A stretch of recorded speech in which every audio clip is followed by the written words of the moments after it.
Well, good day, all you ladies and swinging dicks out there in the internet. The zombie force here. Give you some food for thought through the network of intelligence. Supposedly. Never can tell.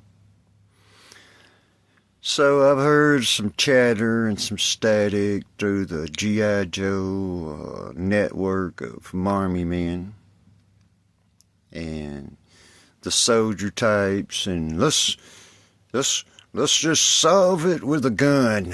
We're gonna solve this with a gun. We're gonna take out the cartels with our weapons. American power. Hell yeah, America. Let me just say, just hold off on that thinking.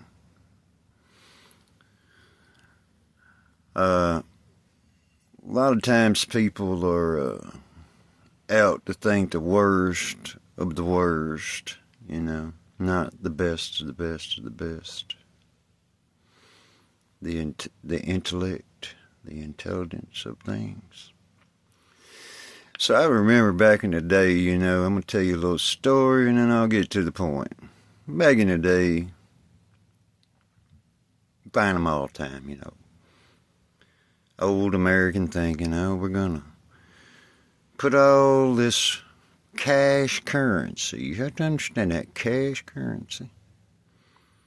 We're going to stuff it in all the crannies of the cars and in the spare tires, and we're going to have all of this $1 million worth of cash inside this car, and we're going to escape down through the southern border or up through Canada. Of course, some of them and a lot of them managed to get through, all the money and currency has its way. And I think I've already elaborated on some of this, but the fact of the matter is when I'm saying, use Florida for an example, they're all but telling the American people, you have to understand this, the truth. But, how the propagandists and the media and everybody kind of gets thrown off with anticipation on the worst.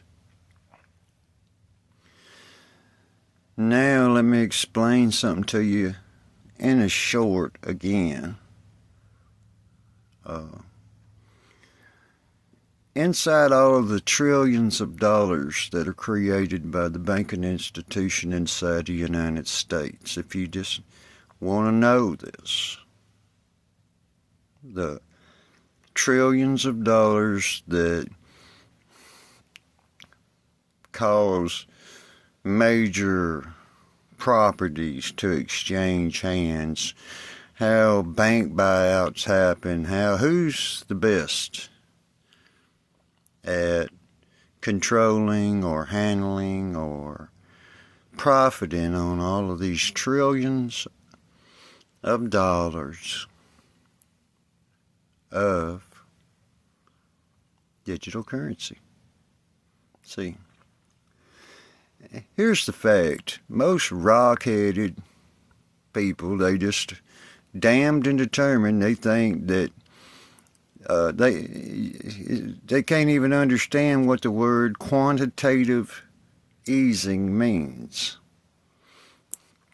Quantitative easing is when the federal banking system says, hey, we're going to create $1 trillion worth of money. And then the next thing you know, these old rockheads out here in society, they think, oh, boy, that's just truckloads of cash. Man, think about all that. Explain this to you. Let me give you explanation. Fact of the matter is all currency produced by the Federal Reserve banks. You can go check this. I don't really care. It's your time. Don't matter. You can say, zombie, you're fucking retarded. Paper currency and coin consist of roughly between 10 and 11% of all currency. Yeah, mind blowing, ain't it? It means that if they print $1 million in currency, it's only 10% of what just got created digitally. You have to understand that. Paper form only goes out in a 10%. They keep up with it. Only 10% of it goes out into circulation. Real circulation, you can put your hands on it. Those stacks of $100 bills and quarters and nickels and dimes and all of that good stuff that you can put in your pockets and hold. 10%, 11% of all currency ever produced by the Federal Reserve Bank. So if you go back and say, well, exactly how much currency has the Federal Reserve Bank ever created out of midair? Lots, trillions and trillions of dollars in digital currency. That's what builds bridges and highways. You think, if you're thinking like old grandpa and grandma and your mom and dad, and you say, well, I got my paycheck. Guess I'm going to go down here to the bank and cash my paycheck before it closes. You are desperately behind on times, my friend.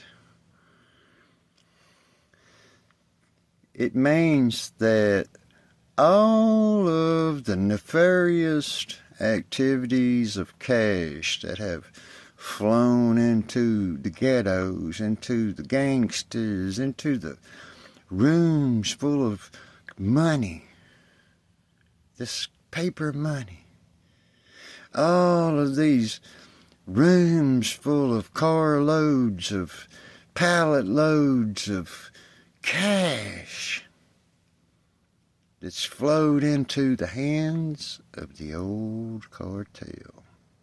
The street level, it's got to start somewhere. You know how that works. You sell stuff off for $5 and you got $10, you got a $20 deal, you got a $50 deal, you can buy this for $600.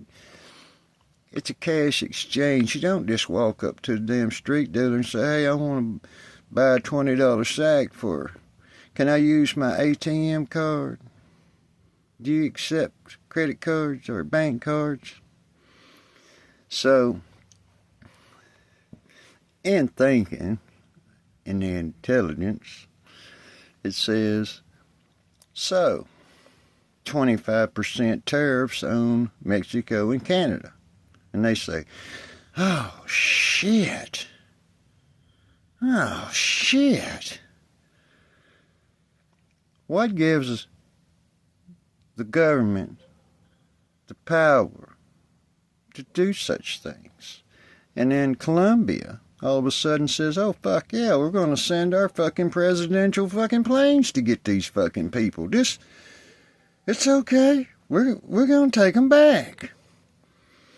What happens in Colombia? What is the major outflow product of a country like Colombia? So anyways, you got all these people down here below the border that's sitting around. They say, oh, we cartel. Oh, we rule things with this iron fist. Because of why? It's because they're sitting around nonchalantly thinking they got rooms full of money, cash money. You gotta understand this. This got United States of America Federal Reserve note printed on it. Okay, now, what if, see how you can just kind of undo a lot of this propaganda and you can just go ahead and spill it. You can say, okay, if you went out here and says, okay, buy gold, buy silver. Let me explain this to you real easy. Real easy.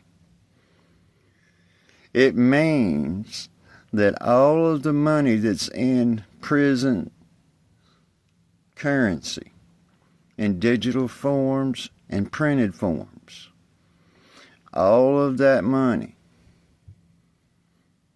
means that there is only a certain amount of money worth of. That means there's only so much gold and silver in the possession where you can touch it. It only covers about 10%.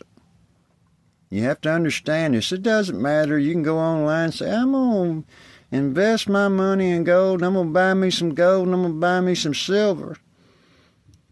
You're investing in gold and silver that's yet to be mined out of the ground. You have to understand that in the society only because the Federal Reserve's protected by the military outside this country, and then all of the private gold possession inside this country only is equivalent to about 10% of all currency manufactured by the federal banking institutions, if you can't get that wrapped around your head.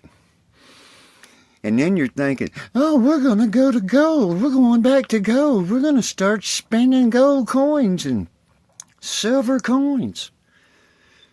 Good luck with that thinking, because I'm just here to tell you that if they pulled every ounce of gold and every wedding ring and every earring and necklace and everything out of private society and everything that they've got inside their possession, what they can physically touch, it's only equivalent to roughly 10, maybe 12% of all currency ever created by the Federal Reserve banks, if you get that. It means that there's not even enough gold and silver in China to be equal to the currency that they've printed and the digital money that they've printed also, and it's that way in Germany and other countries too. It means that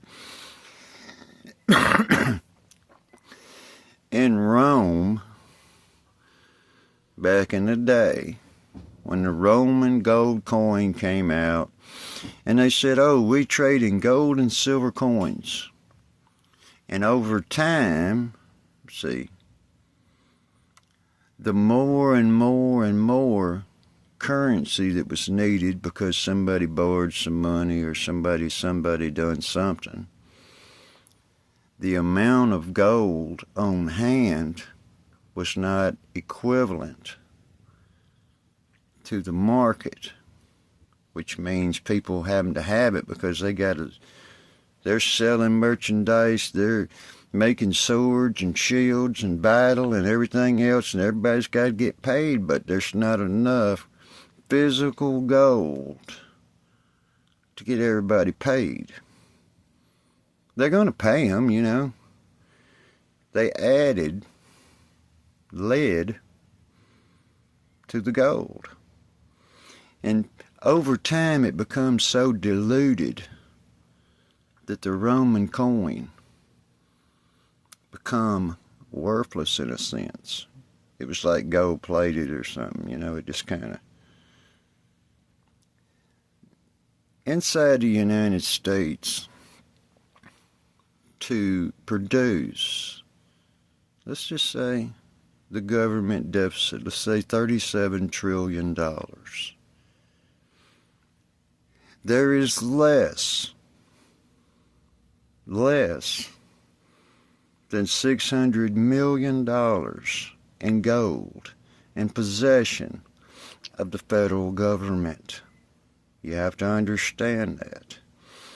There is less than $1 trillion in combined silver and gold available above ground inside the United States. If you can get your head wrapped around that, that means that there's only less than $1 trillion worth of gold and silver combined inside possession, which means touchable, inside the United States. We have one debt. That's just a small one. Everybody thinks it's crazy. That's a small one. 37, probably 38 trillion dollars worth of government debt now that they have physically less than $1 trillion worth of gold and silver in private hands and government hands to say, so now what do? You do the same thing that Rome did. You either start adding truckloads of lead and copper. Copper was primarily the ingredient to the gold. In the later days when Rome began to fall, the gold coins were diluted with copper. They was almost made out of copper. Some of them was made out of copper. Thus, the American penny. Oh, Abraham. So now, you got all these people inside this country thinking they're going to buy all this gold, and eventually they're going to start making gold coins and silver again, and you're just going to be set. You can think whatever you want. It's a free world. But digital form of money already exists in all of currency designed and made by the federal banking institutions inside this country. 90% of all money that fuels planes, buys houses, builds bridges, all this other stuff is digital. It's kind of like, just make some more digital currency. Let's get some things going. It's like play money, just in a sense. But when you convert, you have to understand it's happened during the North and the South War between the Confederate States and the Federal States of the North. When the Confederate Army and the Confederate governments of the South lost that war, their money, their printed money, become worthless. They find it in old houses to this day. They find it where somebody's buried some out in the backyard. They find it, and it's worthless. It's not even worth the paper that it's wrote on. And the federal system took over from there, and you started getting your very first $1 bill printed by the federal government. The fact of the matter is when the end, all the propaganda, I've heard so much propaganda, and I'm thinking, what in the fuck kind of junior high school education do you have? Or was you listening to somebody who had a junior high school education or something? There is not enough gold and silver inside this country to even come close to the 10% of all printed coin, currency, and paper money inside this country. It's not even equivalent to even 1% of that. Your cash, if everybody in the United States chipped in and said, let's buy all the gold and silver back up.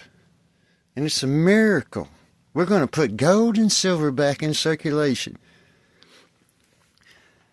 Okay, bub, you got $1.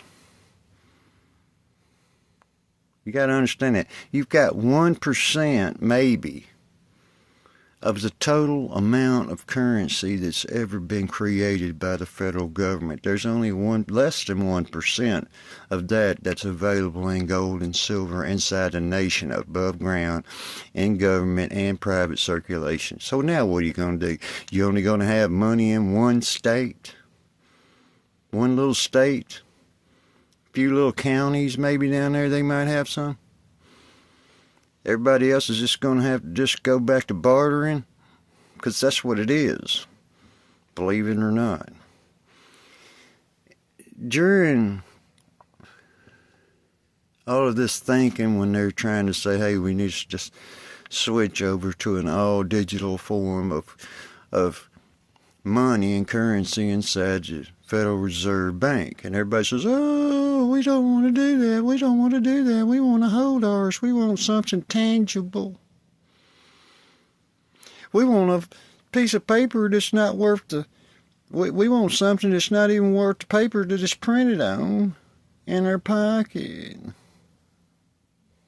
So all of those dealers down there below the southern border and the northern border, it's got rooms full of this gangster love, these big stacks full of money, currency, paper currency. They get the carpet pulled out from under them.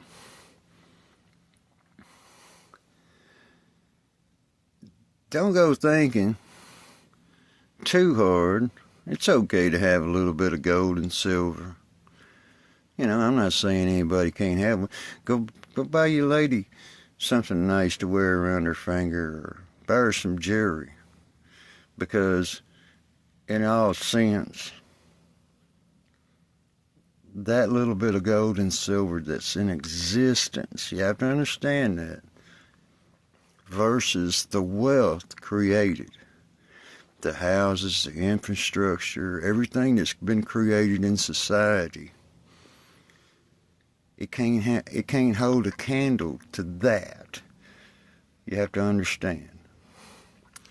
There is not enough gold and silver and platinum above ground to ever. It's just a small percentage of the currency that's presently in the hands of you, me, the banks, the government, whatever you think. 90% of that is in a digital form only, and 10 to roughly 11% is available in printed form, because you can go in a bank and say, hey, I want to take out $1,000 and I want to go down here and buy something, and they're only going to take cash. Well, it's for all debts, public and private. But paper currency is on its way out soon. Soon, you have to understand that, soon. Probably within months. All those little gangster loving buddies down there below the cartel border are going to have their dick in their hand. And all those ones over there in Colombia just got their dicks handed to them. And seems like Justin Trudeau just got his dick handed to him too, in his hand. He probably just got it shoved up his ass. But the fact of the matter is the currency, the digital currency, can be renamed, and all of the exchange of that currency can be regulated. I mean, ask the Canadian trucker protest guys, when people are donating money, U.S. currency, flowing across the Canadian border, if anybody was up on that, and all of a sudden, people inside the United States got their bank accounts closed and frozen, and their digital money just seemed to go away temporarily, and some people never really ever got some of their money back. All at the stroke of a computer keyboard. So don't underestimate the intelligent side of things. Just get your heads out of your asses. Live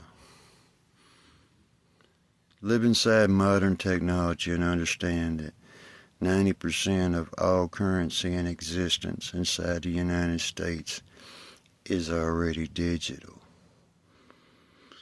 And understand that all the cartels and all the crooked Mexican and Colombian governments and the Canadian regime of whatever you want to call that is doomed. They're doomed. And remember what Nixon did to the gold standard and why. You have to understand why he did that. Go back and study up on that and you'll figure out why he did that. It's because there wasn't enough gold and silver. If we went back in time to 1967, when we had gold payments from all of the World War II conflicts sitting in our coffer, we held all the gold. We held more gold and silver than anybody else in the world. But soon to discover that in order for people to have a currency, it could not be gold and silver. Why? Is because if you took gold and silver as the Romans thought, and you tried to possess it all inside your country, there still wasn't enough gold to go around. It had to be diluted with copper. So would you rather have your money diluted with copper, or would you just say, hey, I'll settle for a digital payment and I'll be on my way? So anyhow, that's me running my mouth for what it's worth. And everybody try to have a thoughtful weekend. Try to get your head wrapped around what I'm telling you. It's because it is the truth. You cannot have, it's like they say, a bird in hand beats two in the field. And whenever you're counting on stacks of currency because you don't went down there and got your money out the bank and stuck it in your chest of drawers, it's only going to cause you more difficulty when you discover that the federal government has all intentions on saying we're going 100% currency whether you like it or not. So everybody have a nice weekend. Zombie out.